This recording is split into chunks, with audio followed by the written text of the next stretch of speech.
ശ്രീകൃഷ്ണ ജ്യോതിഷാലയത്തേക്ക് ഏവർക്കും സ്വാഗതം.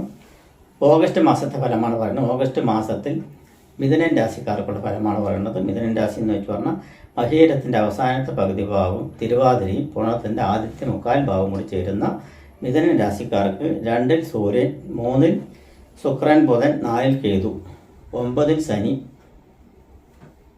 വക്രഗതിയിൽ, 10-ാം ഭാവത്തിൽ രാഹു, 12-ൽ വ്യാഴവും ചൊവ്വയും. ഇതാണ് ഗ്രഹസ്ഥിതി. ഇവർക്ക് വ്യാഴത്തിൻ്റെ ശനിയുടെ ഗുണാനുഭവങ്ങൾ നന്നായി ലഭിക്കുന്ന ഒരു സമയമായിട്ടാണ് കാണുന്നത്. ആരോഗ്യം വളരെ തൃപ്തികരമായിരിക്കും. രോഗാധിക്യത്തിൽ വലയുന്നവർക്ക് കുറച്ചൊരു ആശ്വാസങ്ങളെല്ലാം കിട്ടുവാനുള്ള സാധ്യതയുണ്ട്. മരുന്ന് കഴിക്കുന്നവർക്ക് അതെല്ലാം ഫലങ്ങൾ കണ്ടുവരുവാനുള്ള സാധ്യതയുണ്ട്. എന്നിരുന്നാലും ഈ മാസത്തിൽ ചെറിയ ചെറിയ കഫക്കെട്ട് സംബന്ധമായിട്ടുള്ള അസുഖങ്ങളെല്ലാം കൂടി വരുവാനുള്ള സാധ്യതയുണ്ട്. ചുമ, അലർജി അങ്ങനെയുള്ള സംബന്ധമായിട്ടുള്ളത് വരാനുള്ള സാധ്യത കുറച്ച് കൂടുതലായി കാണുന്നുണ്ട്. ധനസംബന്ധമായിട്ടുള്ള ചെലവുകളും മറ്റുള്ള കാര്യങ്ങളും കുറച്ച് നിയന്ത്രിക്കുവാൻ ശ്രദ്ധിക്കണം. 12-ൽ വ്യാഴം സഞ്ചരിച്ചുകൊണ്ടിരിക്കുന്ന സമയത്തായ കാരണം കൊണ്ട് കൊടുക്കൽ വാങ്ങലുകളിൽ ഒരു ശ്രദ്ധ വേണം എന്നാണ് പറയുന്നത്. ചിലപ്പോൾ കടം കൊടുത്താലൊന്നും കിട്ടുവാനുള്ള സാധ്യതയില്ല. അത് കാരണം കടം ഇപ്പോൾ കൊടുക്കാതിരിക്കുന്നതാണ് ഉത്തമം. അത്രയ്ക്ക് നിർബന്ധമാണെങ്കിൽ മാത്രം വേണ്ടപ്പെട്ടവർക്ക് തിരിച്ച് കിട്ടുന്നുള്ളൊരു ബോധമുണ്ടെങ്കിൽ മാത്രം കൊടുത്താൽ മതി എന്നാണ് പറയുന്നത്. അപ്പോൾ ധനസംബന്ധമായിട്ടുള്ള കാര്യങ്ങളിൽ, അതുപോലെ തന്നെ നമ്മൾ പറയുന്ന വാക്കുകൾ സംബന്ധമായിട്ടുള്ള കാര്യങ്ങളിൽ ഒരു ശ്രദ്ധ കേന്ദ്രീകരിക്കണം എന്നാണ് പറയുന്നത്. എന്നിരുന്നാലും കുടുംബത്തിൽ ഐശ്വര്യ അഭിവൃദ്ധി ഉണ്ടാവും. ഭാര്യ ഭർത്താക്കൾ തമ്മിൽ ഐക്യതയുണ്ടാവും. കുടുംബാംഗങ്ങളുമായി ഒരു ലോഹ്യം ഉണ്ടാവും. അതുപോലെ തന്നെ ഭവന നിർമ്മാണം മറ്റുള്ള കാര്യങ്ങളിൽ പ്രവർത്തിക്കുന്നവർക്കെല്ലാം ഉചിതപരമായിട്ടുള്ള സമയമാണ്. ഭൂമി സംബന്ധമായിട്ടുള്ള വിൽപ്പനയെല്ലാം നടക്കാൻ ആഗ്രഹിക്കുന്നവരാണെങ്കിൽ കുറച്ചുകൂടി കാലതാമസം ഉണ്ടാവും എന്നാണ് പറയുന്നത്. അതുപോലെ തന്നെ ഭൂമി വാങ്ങിക്കാൻ ഉദ്ദേശിക്കുന്നവർക്ക് നല്ല ഭൂമിയെ തിരഞ്ഞെടുക്കാൻ പറ്റാത്തൊരു വിഷമം ഉണ്ടെങ്കിൽ ഭഗവതി ക്ഷേത്രത്തിൽ ഭഗവതി സേവയ്ക്ക് കൊടുത്തു കഴിഞ്ഞാൽ തീർച്ചയായിട്ടും അത് സാധിച്ചെടുക്കും എന്നാണ് പറയുന്നത്. സുബ്രഹ്മണ്യ ക്ഷേത്രങ്ങളിലെല്ലാം സന്ദർശിക്കുന്നത് വളരെ ഗുണകരമായിട്ടുള്ളൊരു സമയമായിട്ടാണ് കാണുന്നത്. അതുപോലെ തന്നെ ഗുരുവായൂർ ക്ഷേത്ര ദർശനം ഒന്ന് നിർബന്ധമായിട്ടും ചെയ്തു വരികയാണെങ്കിൽ ദോഷവശങ്ങളെല്ലാം കുറഞ്ഞ് വ്യാഴത്തിൻ്റെ 12-ന്റെ അഭാവം ഒന്ന് മാറ്റിയെടുക്കാൻ പറ്റും. അതുപോലെ മാതാവിന് മറ്റുള്ള കാര്യങ്ങൾക്കെല്ലാം ഗുണകരമായിട്ടുള്ളൊരു സമയമാണ്. മാതാവിന് വേണ്ടി പ്രവർത്തിക്കുന്നത് മൂലം ഐശ്വര്യ അഭിവൃദ്ധി വരും. പിതൃക്കൾക്ക് ഗുണാനുഭവങ്ങൾ ചെയ്യുന്നത് മൂലം പിതൃക്കളുടെ ഗുരുകാരണന്മാരുടെയും അനുഗ്രഹങ്ങൾ ഉണ്ടാവും. സഹായഹസ്തങ്ങൾ വന്നു ചേരുവാനുള്ള സാധ്യതയുണ്ട്. ബുദ്ധിപരമായിട്ടുള്ള നീക്കങ്ങളിൽ ബുദ്ധിപൂർവ്വം പ്രവർത്തിച്ചുകൊണ്ട് വരുന്ന കാര്യങ്ങളിലെല്ലാം നേട്ടങ്ങൾ ഉണ്ടാവാനുള്ള സാധ്യതയുണ്ട്. കടബാധ്യതകളെ ചെറുത്ത് നിൽക്കാനുള്ള ധൈര്യം, ചങ്കൂറ്റം എന്നിവയും ഉണ്ടാവും. ഉദ്ദിഷ്ട കാര്യം നേടിയെടുക്കുവാൻ എന്ത് വില കൊടുത്തും നമ്മൾ പാടുപെടും എന്നുള്ളതാണ് പറയുന്നത്. അത് സാധിച്ചെടുക്കുകയും ചെയ്യും. ഭാഗ്യവശാൽ ധനം വന്ന് ചേരുവാനുള്ള സാധ്യത തീർച്ചയായിട്ടും കാണുന്നുണ്ട്. നാശനഷ്ടങ്ങൾ പരമാവധി ഒഴിവാക്കാനുള്ള ശ്രമങ്ങൾ അവനവൻ കൈക്കൊള്ളുക എന്നാണ് പറയുന്നത്. കർമ്മസ്ഥാനം, പൊതുമേഖല, അതായത് തൊഴിൽ സംബന്ധമായിട്ടുള്ള മേഖലകളിൽ പുരോഗമനം തീർച്ചയായിട്ടും ഉണ്ടാവും. അതിൽ യാതൊരു സംശയമില്ല. തൊഴിൽ മേഖല പുഷ്ടിപ്പെടും. തൊഴിൽ മേഖല പുതിയ അനുഭവങ്ങൾ ഉണ്ടാവും. പുതിയ ബിസിനസ്സിനുകളെല്ലാം തുടങ്ങുന്നവർക്കെല്ലാം തുടങ്ങുകയാണെങ്കിൽ ഗുരുവായൂർ ക്ഷേത്ര ദർശനം അല്ലെങ്കിൽ മഹാവിഷ്ണു പ്രസിദ്ധമായിട്ടുള്ള ശ്രീകൃഷ്ണ ക്ഷേത്രങ്ങൾ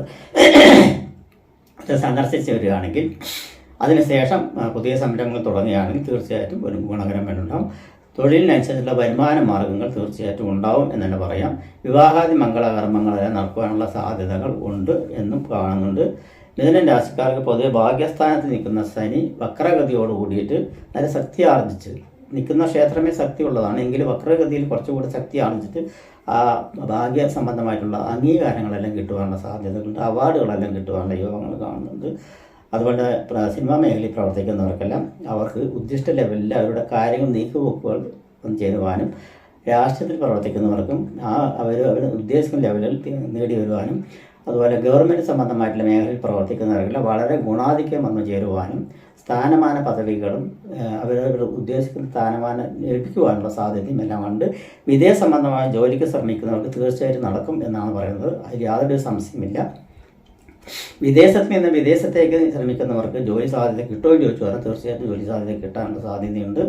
അതുപോലെ നമ്മൾ ഉദ്ദേശിക്കുന്ന മനോഭാവത്തിലുള്ള നമ്മൾ വിചാരിക്കുന്ന കാര്യങ്ങളെല്ലാം അനുഭവത്തിൽ വന്ന് ചേരുവാനുള്ള സാധ്യതയും കൂടുതലായിട്ട് കാണുന്നുണ്ട്. സന്താനങ്ങളെ ഒന്ന് നിയന്ത്രിച്ച് നിൽക്കുന്നതിൽ നമ്മൾക്കൊരു സൂക്ഷ്മത കൈവരിക്കണം എന്നാണ് പറയുന്നത്. സന്താനങ്ങളെ നമ്മുടെ വഴിക്ക് തെളിയിച്ചു കൊണ്ടുവരിക അല്ലെങ്കിൽ സഹായിച്ച് കൊണ്ടുവരിക എന്നുള്ളതാണ് പറയുന്നത്. ആ ഒരു ശ്രദ്ധ വേണം എന്നുള്ള പറയുന്നത്. കുടുംബത്തിൽ ഐശ്വര്യ അഭിവൃദ്ധിയും തളം കെട്ടി നിൽക്കുവാനും നമ്മുടെ ഒരു മേൽക്കൈമ കുടുംബനാഥന് വേണം എന്നുള്ളതാണ് പറയുന്നത്. വസ്ത്രമേഖലയിൽ പ്രവർത്തിക്കുന്നവർക്ക് ഗുണകരമായിട്ടുള്ള സമയമാണ്. സ്വർണ്ണാഭരണ മേഖലയിൽ പ്രവർത്തിക്കുന്നവർക്ക് കുറച്ചൊരു ശ്രദ്ധ കൂടുതലായിട്ട് ശ്രദ്ധിക്കണം. ബിസിനസ്സിലായാലും പ്രവർത്തനം ആ മേഖലയിൽ പ്രവർത്തിക്കുന്നവർക്കാണെങ്കിലും ഇലക്ട്രിക്കൽ സംബന്ധമായിട്ടുള്ള മേഖലയിൽ പ്രവർത്തിക്കുന്നവർക്കും അതുപോലെ തന്നെ ഇലക്ട്രോണിക് സംബന്ധമായിട്ടുള്ള മേഖലയിൽ പ്രവർത്തിക്കുന്നവർക്കും ഹൈടെക് മെഷീനറി സംബന്ധമായിട്ടുള്ള മേഖലയിൽ പ്രവർത്തിക്കുന്നവർക്കെല്ലാം ഗുണകരമായിട്ടുള്ള സമയം തന്നെയാണ് കാണുന്നത്. മെക്കാനിക്കൽ, വാഹനം, ടൂ വീലർ തൊട്ട് വിമാനം വരെക്കുള്ള വാഹന സംബന്ധമായിട്ടുള്ള കാര്യങ്ങൾക്കും അതിൽ പങ്കെടുക്കുന്നവർക്കും അതിൽ ടെക്നീഷ്യനുകൾക്കും നല്ല ഗുണകരമായിട്ടുള്ളൊരു സമയമായിട്ടാണ് കാണുന്നത്. അത് നേടിയെടുക്കാനുള്ള സാധ്യത ഉണ്ടാവും തീർച്ചയായിട്ടും അനുഭവത്തിൽ വരുന്നതെന്ന് പറയുന്നത്. അലോപ്പതി അതുപോലെ തന്നെ ആയുർവേദം, മെഡിസിൻ മേഖലയിൽ പ്രവർത്തിക്കുന്നവർക്ക് അവരുടേതായിട്ടുള്ള കഴിവ് തെളിയിക്കാനുള്ള സാധ്യതകൾ കൂടുതലായിട്ട് കാണുന്നുണ്ട്. പ്രശസ്തി വരുവാനുള്ള സാധ്യതയുണ്ട്. പ്രശസ്തിയും പ്രചാരണങ്ങളും വന്നു ചേരുവാനുള്ള സാധ്യതയുണ്ട്. നമ്മളെപ്പറ്റി മറ്റുള്ളവർ നല്ലത് പറയുവാനുള്ള സാധ്യതകൾ കൂടുതലായിട്ട് കാണുന്നുണ്ട് എന്നാണ് പറയുന്നത്. അതുപോലെ ഭാഗ്യവശാൽ ധനം വന്ന് ചേരുവാനുള്ള സാധ്യത കാണുന്നുണ്ട്. അപ്രതീക്ഷിതപരമായിട്ടായിരിക്കും ചിലപ്പോൾ അത് ഉണ്ടാവുക എന്നും ഇതിൽ കാണുന്നുണ്ട്. അതുപോലെ ബുദ്ധിപൂർവ്വം പെരുമാറുന്ന സമയങ്ങളിലെല്ലാം നല്ല പ്രവൃത്തി പരിചയം തന്നെ ഉണ്ടാവും എന്ന് പറയാം. കാര്യക്ഷമതയോട് കൂടിയിട്ട് പ്രവർത്തിക്കുന്നത് മൂലം നമ്മൾക്ക് നേട്ടങ്ങൾ കൂടുതൽ കൈവരിക്കുവാനുള്ള സാധ്യത. കാര്യക്ഷമത എന്ന് പറഞ്ഞാൽ പക്വതയോട് കൂടിയിട്ട്, എടുത്തുചാട്ടം കൂടാതെ പക്വതയോട് കൂടിയിട്ട് കാര്യങ്ങൾ നീക്കുകയാണെങ്കിൽ കുറച്ചുകൂടിയുള്ള അംഗീകാരങ്ങളും അഭിവൃദ്ധികളും ഐശ്വര്യങ്ങളും ലബ്ധിക്കുവാനുള്ള സാധ്യത കൂടുതലായിട്ട് തന്നെ കാണുന്നുണ്ട്. പൊതുവെ പറയുകയാണെങ്കിൽ മിഥുനം രാശിക്കാർക്ക് ഈ മാസം ഗുണദോഷ മിശ്രത്തിൽ ഗുണമാണോ ചോദിച്ചു പറഞ്ഞാൽ ഗുണം തന്നെയാണ് കാണുന്നത്. അത് യാതൊരു സംശയമില്ല. എന്നിരുന്നാലും ഈ തിരുവാതിര നക്ഷത്രത്തിൽ പെട്ടിരിക്കുന്നവർക്ക് നാഗത്തിങ്കിൽ 100 പാലും നടത്തി അവരൊരു നക്ഷത്രത്തിൽ വരുന്ന സമയത്ത് ചെയ്യുന്നതും, മകീര നക്ഷത്രക്കാർക്ക് അവരുടെ നക്ഷത്രം വരുന്ന സമയത്ത് ഭഗവത് സേവ ചെയ്യുന്നതും, പുണർദ നക്ഷത്രക്കാർക്ക് ശ്രീരാമനെങ്കിൽ തുളസിമാല, ഭാഗ്യസൂക്തം, അതുപോലെ തന്നെ അവൽ നിവേദ്യം ഇവ ചെയ്യുന്നത് മൂലം കുറേ കൂടി അനുകൂലപരമായിട്ടുള്ള ഫലങ്ങൾ ലഭിക്കുവാനുള്ള സാധ്യത കൂടുതലായി കാണുന്നുണ്ട്. നമസ്കാരം.